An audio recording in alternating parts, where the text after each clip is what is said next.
উপস্থিত সব ব্যক্তিবর্গ, সম্মানীয় ডিসি মহোদয়, বিভিন্ন নেতাকর্মী, প্রত্যেককেই সালাম এবং শুভেচ্ছা। 5ই আগস্টের জন্য প্রত্যেককে আবারও শুভেচ্ছা। রাব্বি সাহেব সম্পর্কে কি বলবো, ওনাকে নিয়ে যতবারই বলি তত মনে হয় সবই বাদ রেখে গেলাম।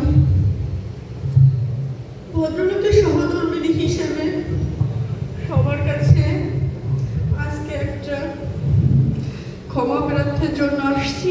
ভদ্রলোককে সবাই কম বেশি চিনতেন, জানতেন, সবার সাথে তার উঠা বসা কথাবার্তা ছিল। সে যদি কারোর সাথে কখনো খারাপ ব্যবহার, কেউ যদি তার কথাবার্তায় কখনো কষ্ট পেয়ে থাকে, সবাই মন থেকে মাফ করবেন। ভদ্রলোকের কালকে 1 বছর পূর্ণ হলো পৃথিবী থেকে বিদায়ের।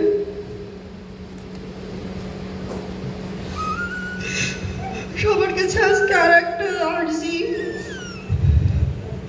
আপনারা সবাই দেশটাকে এমন ভাবে গঠন করবেন যাতে রাব্বির সাথে মৃত্যুর পরে আমার দেখা হলে আমি বলতে পারি তোমার ত্যাগ যথার্থ হয়েছে।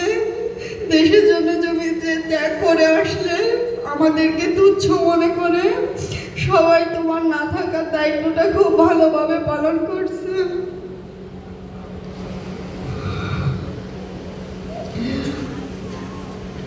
আর পুলিশ সুপারের কাছে আমার এখন আরেকটা দাবি, আমি বেঁচে থাকতে থাকতে আমার বর হত্যার বিচারের ব্যবস্থা করেন, যাতে আমি মৃত্যুর পরে আমার বরকে বলতে পারি যে যারা তোমার সাথে এই অন্যায় বিচারটা করলো আমি তাদের সাথে নিজে চোখে দেখে আসছি।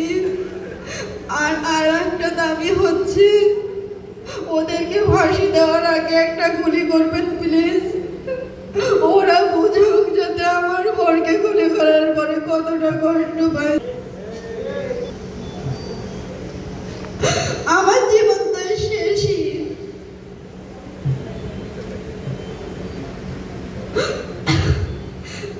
ম্যাডাম যত দ্রুত পারেন বিচারের ব্যবস্থা করেন যাতে আমি আর্থিক সাথে আর সবাই আমার প্রিয় অভিভাবক হয়ে থাকে। আমি অনেক সমস্যার ভিতরে থাকি, হয়তো বা কখনো ভুলও করে ফেলি। ভুল করলে আপনারা অভিভাবক হয়ে আমাকে সমাধান করার চেষ্টা করবেন, কারণ আমার কোনো অভিভাবক নেই আপনারা ছাড়া। আর ভদ্রলোকের জন্য দোয়া করবেন, আল্লাহ পাক যেন তাকে জান্নাতের সর্বোচ্চ স্থানটা দান করেন। আমি আর কিছু বলতে চাই না।